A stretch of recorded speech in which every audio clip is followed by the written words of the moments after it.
So here is some of my EDC, alright, my everyday carry, and my new PSP GO.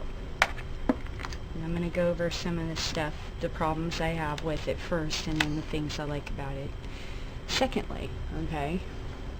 So here is the PSP GO. It's absolutely gorgeous. It has a lovely clock with nice large numbers. It has a calendar if you push both top shoulder buttons that you can, you know, pan through here. And you can tell, I don't know, what day you get paid, or what day it is, I guess, which is great.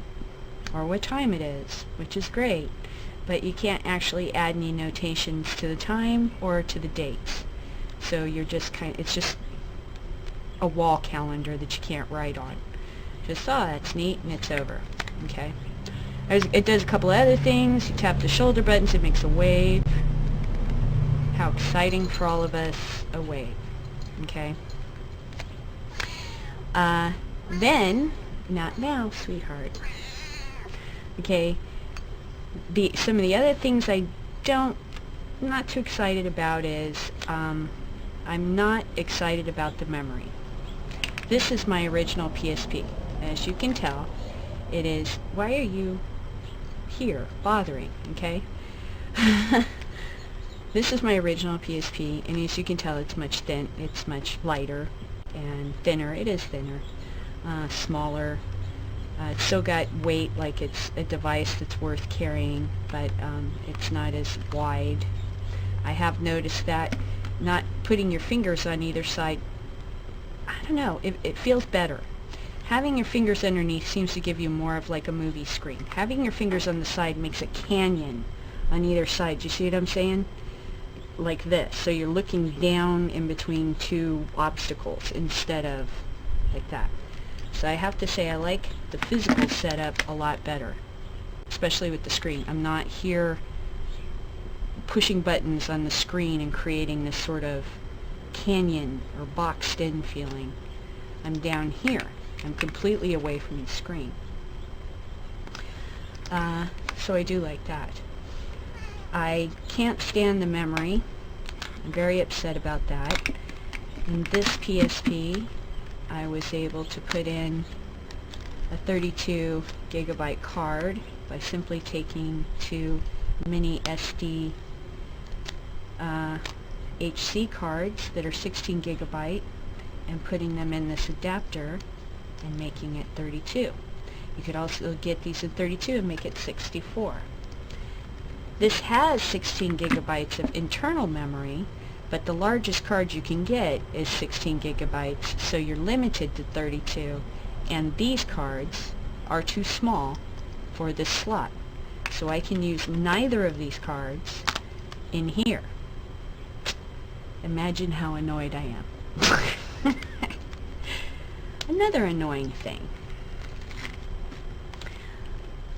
I had purchased a beautiful Solio solar charger that is for my new cheap non-contracted cell phone and was for my beautiful PSP.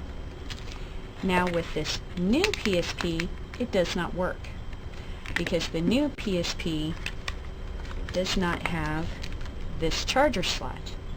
It only has this new proprietary charger slot. This charger slot must be attached to either this or a computer for it to recognize it as a USB connection and then begin to charge it. It's highly, highly aggravating. Highly aggravating.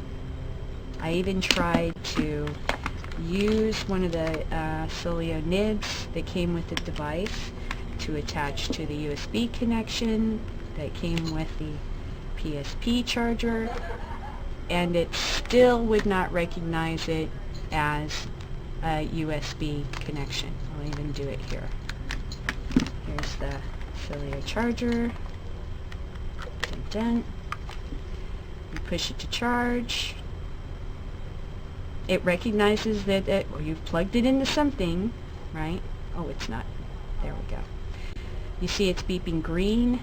okay, to show it's charging.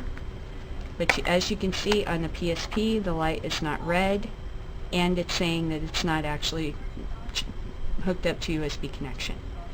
So they've tethered me to a wall socket, basically, is what's happening. I'm so massively annoyed with that. I mean, I guess I could drag my laptop anywhere I go, hiking or backpacking, into the woods, 5 pounds, just so I can charge this device.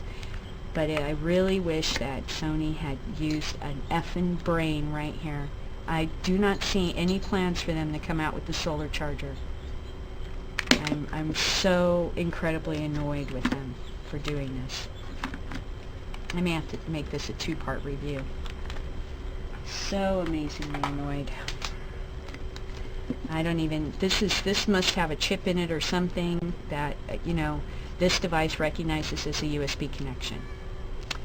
So if you don't have this, and you don't have a laptop or a computer, you're just straight up screwed. So once you get this thing, don't lose this and don't lose the cord.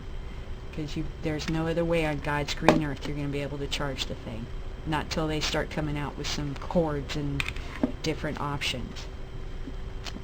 Good news is that my mini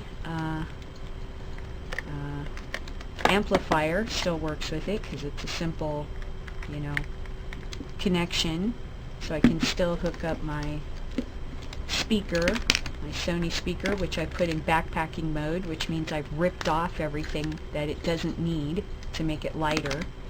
See, Sony, you're just going to have to think with your little brains, guys, okay? So this still works, so I'm still able to amplify and have a bass boost on my device, you know. And this is still a nice, even lighter, compact package than I had before with this. So that's not too bad to take backpacking, okay? And yet, here we come back to the limitations of the battery life. Massive, massive limitations. Very effing annoying. So this is, you know, my EDC. Now, minus this, this has, you know, been added. But this has got limited battery life. So, I mean, once this thing is basically baked and you're in the middle of the woods or on a backpacking trip, you're just carrying dead weight now. You can't listen to music on your hike. You can't listen to a podcast you downloaded. You're just shit out of luck, you know, until Sony comes up with some sort of way to charge it. I don't know what the hell they're thinking. I mean, you know, I don't understand what they're going for. They make something lighter and more compact, and then they stick you to a wall in your, you know, a wall plug. It's fucking stupid. God, it makes me so mad. Okay, so other than